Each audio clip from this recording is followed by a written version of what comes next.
Good morning, and welcome to Redeemer Lutheran Church. I'm Pastor Gary Lodeholt. Once there was a little boy whose mother asked him to get a broom out of the dark closet for her. "But Mama," he said, terrified, "it's dark in there." "Oh, Tommy," she said, "there's no need to be afraid. Jesus will be in there with you." The little boy crept up to the closet door and stared into the darkness.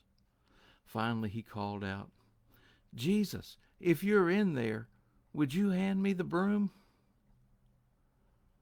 Most of us likely think that we have outgrown our fear of the dark, but still darkness has a foreboding quality that continues to affect us. In movies, TV programs, and books, bad things tend to happen at night. Light dispels the darkness and puts us so much more at ease. There's even a recognized disease called seasonal affective disorder with the acronym SAD. And the people who have it, in fact, get sad and depressed when the amount of sunlight lessens during the winter months. It's no mistake that the first thing God created in Genesis was light.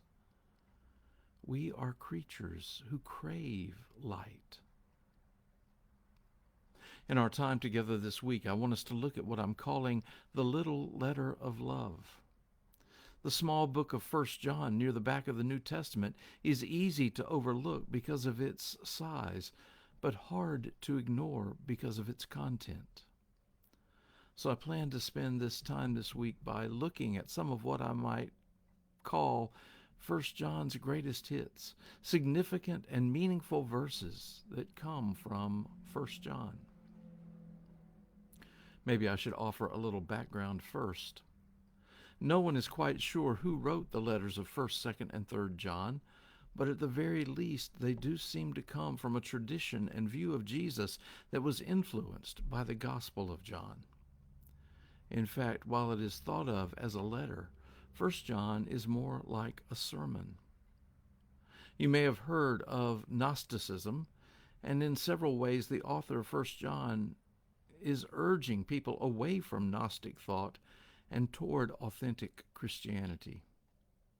For example, a few weeks ago, as we talked about fish in the Gospels, I mentioned to you how important it was that the risen Jesus ate some fish and showed that he had a physical body. The Gnostics rejected that, and the author of 1 John reminds us that Jesus will be coming back in the flesh, not just as a spirit. Gnostics also downplayed the saving act of Jesus' death, and 1 John emphasizes strongly what Jesus did for us on the cross.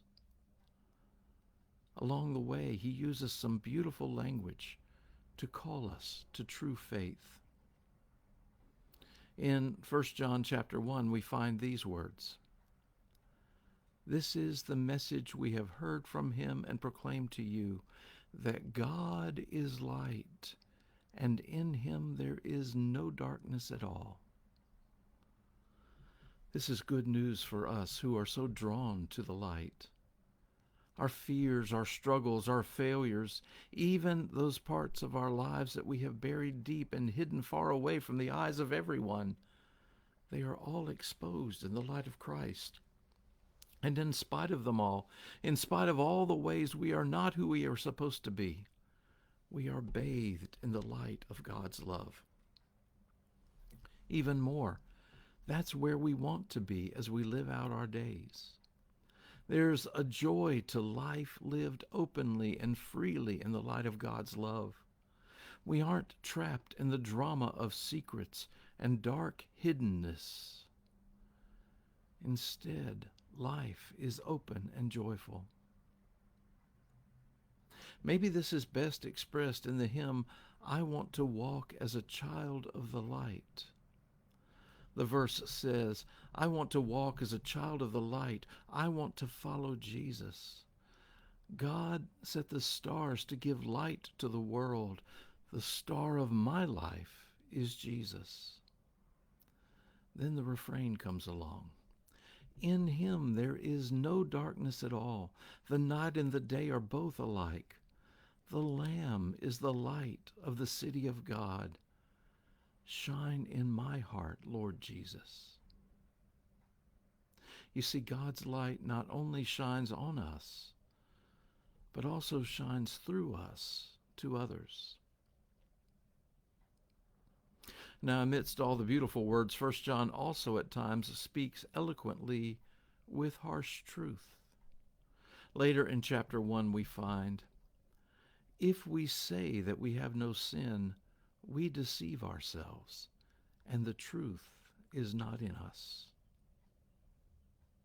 Perhaps one of the struggles of our modern society is that we have lost our sense of sinfulness and shame. I sometimes wonder if our pews are less filled because people don't have a sense of their own sinfulness, and therefore don't have a sense of their need together for renewal with God. Our permissive society has encouraged us to be permissive with and accepting of ourselves as we are. In a society like that, 1 John's words are a stark challenge. If we say we have no sin, we deceive ourselves, and the truth is not in us. We need to be honest with ourselves. We need to know again of our need for God.